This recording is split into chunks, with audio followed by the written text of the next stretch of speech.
ونستغفره. نعوذ بالله تعالى من شرور أنفسنا وسيئات أعمالنا.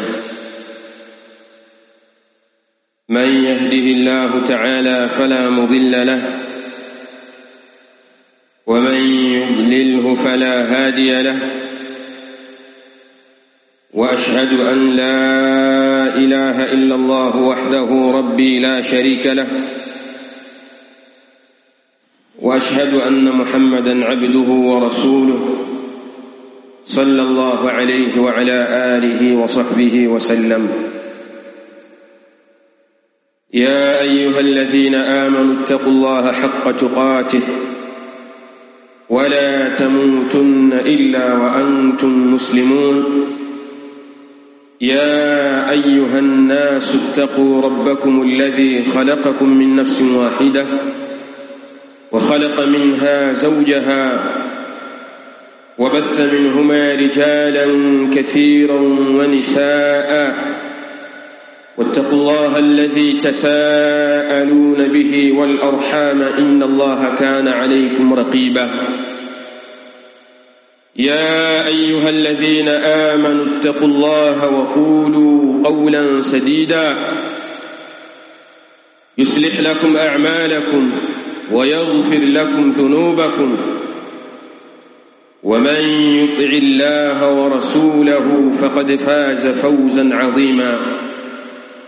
أما بعد، فإن أصدق الحديث كتاب الله، وخير الهدي هدي محمد صلى الله عليه وسلم، وشر الأمور محدثاتها، فإن كل محدثة بدعة، وكل بدعة ضلالة، وكل ضلالة في النار.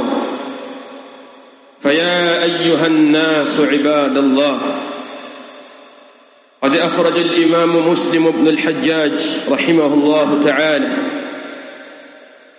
في صحيحه من حديث أبي هريرة رضي الله تعالى عنه وأرضاه أنه قال: قال رسول الله صلى الله عليه وسلم: ما نقصت صدقة من مال،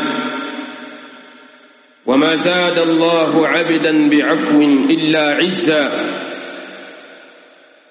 وما تواضع أحد لله إلا رفعه الله. أيها الناس عباد الله، أوصيكم ونفسي بتقوى الله سبحانه، فإنه قد فاز المتقون. يقول ربنا سبحانه وتعالى: إن للمتقين مفازا. عباد الله، nakuhusieni kadhalika naihusia nafsi yangu kumcha Allah subhanahu wa ta'ala, kwani hakika mambo yalivyo wamefaulu mbele ya Allah subhanahu wa ta'ala wale ambao watakayo yajalia maisha yao katika jambo la kumcha Allah subhanahu wa ta'ala. Humul faizuna inda Allah subhanahu, wao ndio wenye kufaulu mbele ya Allah subhanahu wa ta'ala. Ibadallah, ametaja hadithi al-Imam Muslim ibn al-Hajjaj rahimahullah ta'ala, hadithi ya Abdurrahman ibn Sakhr الدوسي رضي الله تعالى عنه المعروف بأبي هريرة رضي الله تعالى عنه. أنا سمولي حديث أبو هريرة رضي الله تعالى عنه يقوم أمسيما متموى الله صلى الله عليه وسلم: ما نقصت صدقة من مال، sadaka haipunguzi chochote katika mali. Wama zada Allahu 'abdan bi'afwi, na Allah subhanahu wa ta'ala hamzidishi mja yoyote kwa kusamehe pale anapokosewa, akawasamehe wale waliomkosea, illa izza, isipokuwa Allah humzidishia utukufu. Wama tawadha'a ahadun lillah, na hanyenyekei yoyote kwa Allah subhanahu wa ta'ala illa rafa'ahu Allah, isipokuwa Allah subhanahu wa ta'ala huinyanyua daraja yake. Ibadallah, hadhihi thalath as-sifat, hizi sifa tatu ambazo Rasul alayhi salatu wassalam amezitaja katika hadithi, ni sifa ambazo humnyanyua mtu mbele ya Allah subhanahu wa ta'ala ikiwa atashikamana nazo. Jambo la kwanza, qala alayhi salatu wassalam, ma naqasat sadaqatun min mal, sadaka haipunguzi chochote katika mali. Katika mawazo na fikra na akili ya kibinadamu ni kwamba maneno haya ni kana kwamba hayajakaa sawa. Lau kama mtu alikuwa na shilingi 1000 thumma anfaqa fi sabilillah, kisha kaitoa hiyo 1000 katika njia ya Allah subhanahu wa ta'ala, hali ilivyo ni kwamba huyu mtu amepungukiwa, hana tena ile 1000. Lakini kwa nini Rasul alayhi salatu wasalam ameeleza kwamba wewe kutoa katika njia ya Allah subhanahu wa ta'ala ni jambo ambalo kwamba halikupunguzi wewe chochote katika mali yako? Wanaeleza ahlul ilmi maana ya maneno ya Rasul alayhi salatu wasalam aliposema ma naqasat sadaqatun min mali, sadaka haipunguzi chochote katika mali. المعنى في هذا الحديث، معنى katika hadithi hii أن الصدقة إذا أخرجت، ya kwamba sadaka pindi inapotolewa fi sabilillah, ikatolewa katika njia ya Allah subhanahu wa ta'ala, sadaka ikatolewa katika njia ya Allah subhanahu wa ta'ala, sadaka hiyo la tanqusul mal, haipunguzi mali. Huu ndio uhalisia wa maneno ya Rasul alayhi salatu wasalam, as-sadaqatu la tanqusul mal, sadaka haipunguzi mali, bal taziduhu, bali sadaka inaizidisha mali. Wa tubariku fihi, na sadaka inabariki mali, inaongeza baraka katika mali. Kadhalika watadfa'u anhu al-afat, na sadaka inaondosha maafa mbalimbali yanayopatikana katika mali lau kama mtu hajaitolea mali yake sadaqa. Hii ndiyo maana ya maneno ya Mtume sallallahu alayhi wasallam, kwa maana ya kwamba al-mafhumu ala al-mukhalafa, mafhumu yako kinyume na mawazo ya mwanadamu namna yanavyofikiri. Na wanaeleza ahlul ilmi katika jambo la kutoa sadaqa, ziada inapatikana katika namna mbili. Az-ziyadatu fil mali imma an takuna ma'nawiyya, inaweza ikawa ziada ni ya kimaana, wa imma an takuna hissiyya. Na az-ziyadatu fil mali inaweza kuwa pia kadhalika hissiyya. كيف يكون الزيادة معنوية؟ namna gani ziada katika mali takunu ma'nawiyya, inakuwa ni ya kimaana? bi an yaftah Allah subhanahu wa ta'ala lil'abd, ni pale ambapo Allah subhanahu wa ta'ala hufungua kwa mja abwaban min ar-rizqi, hufungua milango mbalimbali katika riziki. Hii ndiyo az-ziyada ma'nawiyya, ziada ya kimaana, kwamba pale unapotoa katika njia ya Allah subhanahu wa ta'ala, basi Allah subhanahu wa ta'ala hukufungulia wewe milango mbalimbali katika riziki, na itakujia wewe riziki min haythu la ta'lam, kutoka katika upande ambao kwamba wewe haujui hii riziki imekuja kutokea wapi.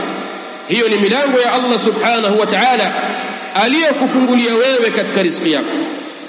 Kadhalika ziada inaweza kuwa hisia katika mali, ziada inaweza kuwa hisia katika mali bi an yanzila Allah subhanahu wa ta'ala albaraka, ni kwa Allah subhanahu wa ta'ala kuteremsha baraka katika mali yako, baraka ambayo tazidu ala miqdari ma akhraja min as-sadaqa au ma ukhrija min as-sadaqa, baraka ambayo itapelekea kuzidi katika kiwango ambacho kwamba yeye amekitoa katika sadaqa. Na hii ni hissi, hile ilikuwa ni maanawi ya kimaana, na hii ni hissi inayoashiriwa na kuonekana kwa wazi kabisa.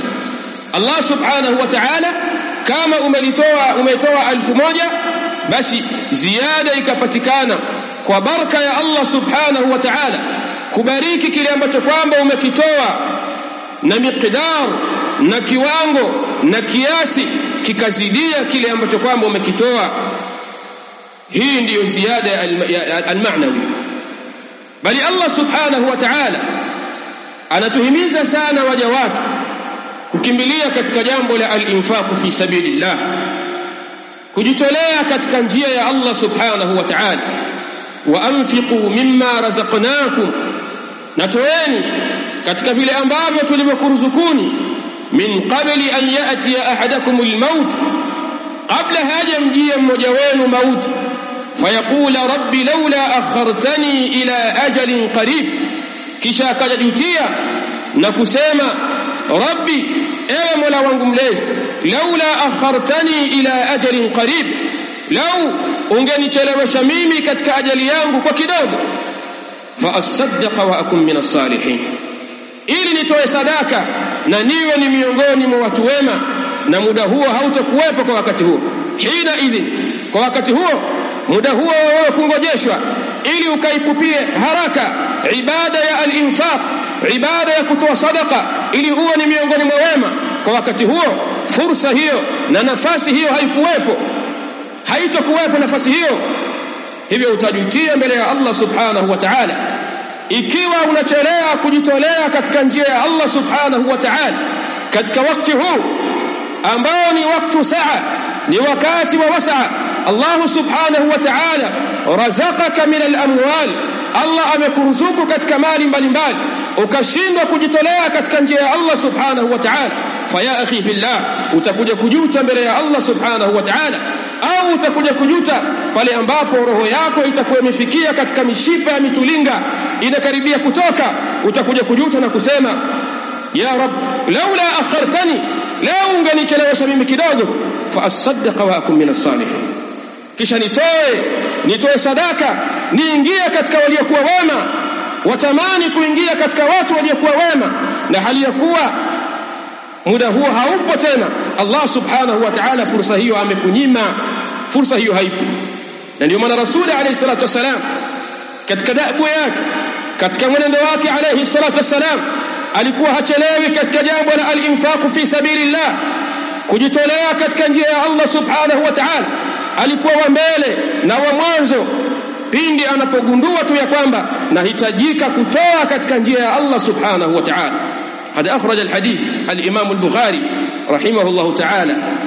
الإمام البخاري رحمه الله تعالى أمتوا حديث يا عقبة ابن الحارث رضي الله تعالى عنه وارضاه.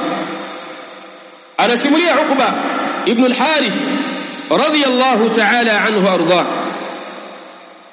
صليت مع النبي صلى الله عليه وسلم بالمدينة العصر، nilisali pamoja na mtume wa Allah sallallahu alayhi wasallam katika mji wa Madina.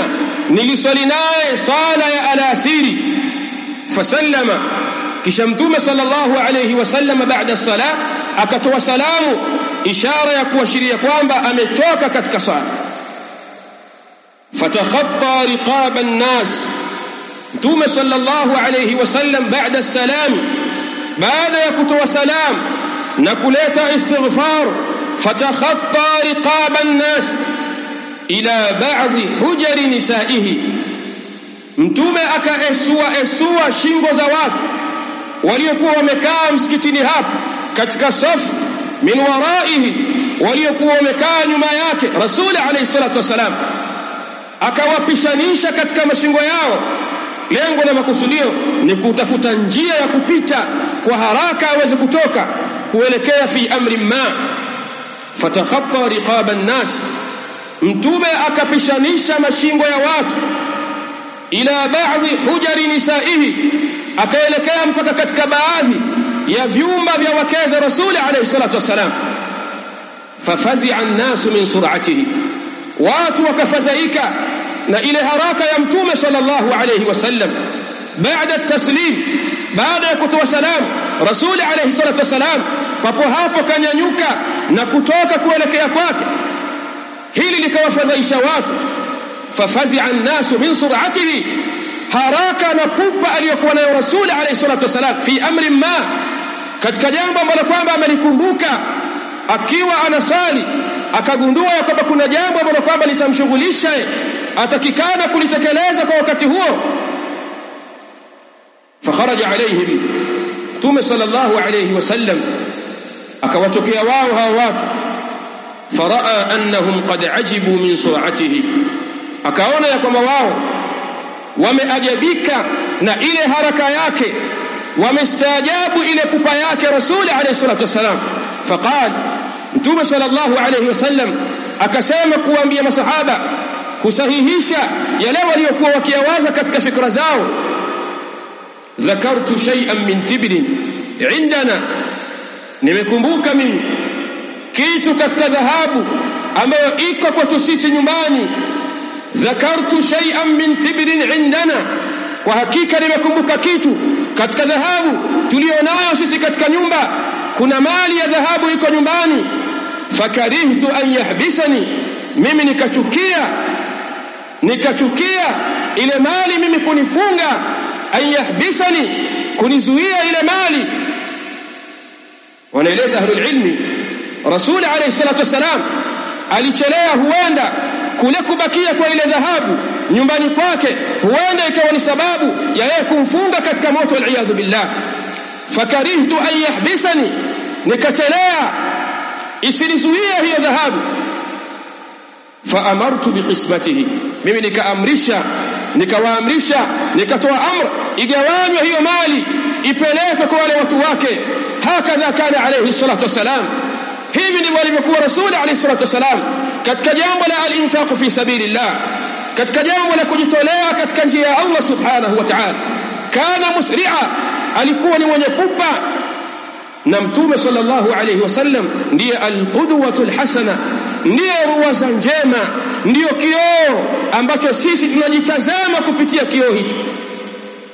Ikiwa tutaraji khairi na baraka kutoka kwa Allah subhanahu wa ta'ala, basi ni juu yetu kumfuata na kumuigiliza Rasul alayhi salatu wassalam.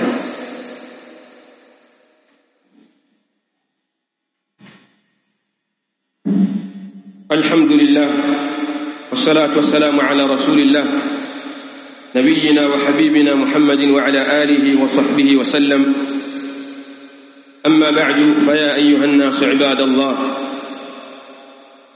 قال صلى الله عليه وسلم: وما زاد الله عبدا بعفو إلا عزا. na Allah subhanahu wa ta'ala hamzidishi mja yoyote kwa yeye kusamehe pale anapokosewa. Na hii ni ishara ya wazi ya kwamba kullu ibn adam khata, kila mwanadamu ni mwenye kukosea. Wa khairul khata'ina at-tawwabun, na bora ya wale wenye kukosea ni wale wenye kutubia mbele ya Allah subhanahu wa ta'ala. Rasul alayhi salatu wasalam fi hadha alhadith, katika hadithi hii anatuhimiza katika jambo la at-tasamuh na al-afu wa tarku al-akhdhi, kusamehe na kutokuadhibu na kutokughadhabika, kupata hasira na kuweka vifundo, kwa sababu jambo hili laweza kukukosesha izza kutoka kwa Allah subhanahu wa ta'ala. Wama zada Allahu 'abdan bi'afwi, na Allah subhanahu wa ta'ala hamzidishi mja yoyote kwa kusamehe pale anapokosewa, ima amekosewa na rafiki yake, ima amekosewa na mkubwa wake, ima amekosewa na mdogo wake, ima amekosewa na mke wake, ima amekosewa na mtoto wake, ima amekosewa na baba yake, ima amekosewa na mama yake, akawa yeye ana tabia ya kusamehe pale anapokosewa, Allah subhanahu wa ta'ala humpa izza, Allah humpa utukufu, Allah subhanahu wa ta'ala humpa karam, Allah subhanahu wa ta'ala humtukuza na humpa rif'a, humnyanyua fi dunya wal akhirah. Anakuwa ni mtu ambaye nafasi yake na manzila yake mbele ya Allah subhanahu wa ta'ala ni al-a'zam, nafasi yake ni kubwa mbele ya Allah subhanahu wa ta'ala. ثم قال عليه الصلاة والسلام وما تواضع أحد لله, na hanyenyekei yoyote kwa ajili ya Allah subhanahu wa ta'ala, akajidhalilisha mbele ya Allah subhanahu wa ta'ala, akajivunja vunja mbele ya Allah subhanahu wa ta'ala, akawa ni mtu ambaye ni linul janibi, ni mtu mlaini wa tabia, ni mtu mwenye upande laini, una uwezo wa kuamiliana naye vizuri, tawadhu'an lillah, kwa kunyenyekea kwa Allah subhanahu wa ta'ala, la riya'an wala sum'a, si kwa kutaka kujionyesha wala si kwa kutaka kusikika, bali hayafanya haya yote, anayafanya yote haya tawadhu'an lillahi subhanahu, ni mtu mlaini, ni mtu mpole, ni mtu mwenye muamala mzuri, tawadhu'an lillahi subhanahu, illa rafa'ahu Allah subhanahu, isipokuwa mtu huyu aliyebeba sifa hii, Allah subhanahu wa ta'ala humnyanyua kinafasi fi dunya wal akhirah, Allah humnyanyua kidaraja fi dunya, katika dunia yake, kadhalika akhira mbele ya Allah subhanahu wa ta'ala, Allah humnyanyua kidaraja, atakuwa ni mtu ambaye mwenye daraja ya juu katika pepo ya Allah subhanahu wa ta'ala. Hivyo ikhwani fillah, tupambike na sifa hizi tatu ambazo kama Rasul alayhi salatu wasalam amezitaja fi hadha alhadith, amezitaja katika hadithi hii, tabia ya al-infaq na sifa ya al-infaq fi sabilillah, kujitolea katika njia ya Allah subhanahu wa ta'ala, kwa sababu ndani yake kuna khairi na baraka, na tabia ya al-afwu, tabia ya kusamehe pale unapokosewa, pale unapoudhiwa, pale unapokerwa, usamehe kwa ajili ya Allah subhanahu wa ta'ala, na ndani ya hili kuna izza. Kadhalika na tabia ya at-tawadhu, kunyenyekea na kuwa mpole na kuwa dhalili lillahi subhanahu, ndani ya hili kuna kunyanyuliwa daraja mbele ya Allah subhanahu wa ta'ala. Rabbana taqabbal minna innaka antas samiul alim wa tub alayna ya mawlana tawwabur rahim. Allahumma arina al-haqqa haqqan warzuqna ittiba'ahu wa arina al-batila batilan warzuqna ijtinabah. Allahumma a'izz al-islam wal muslimin wa adhill ash-shirka wal mushrikin wa dammir a'da'aka wa a'da' ad-din wa sallallahu wa sallam wa barak ala nabiyyina Muhammad wa alihi wa sahbihi wa sallam.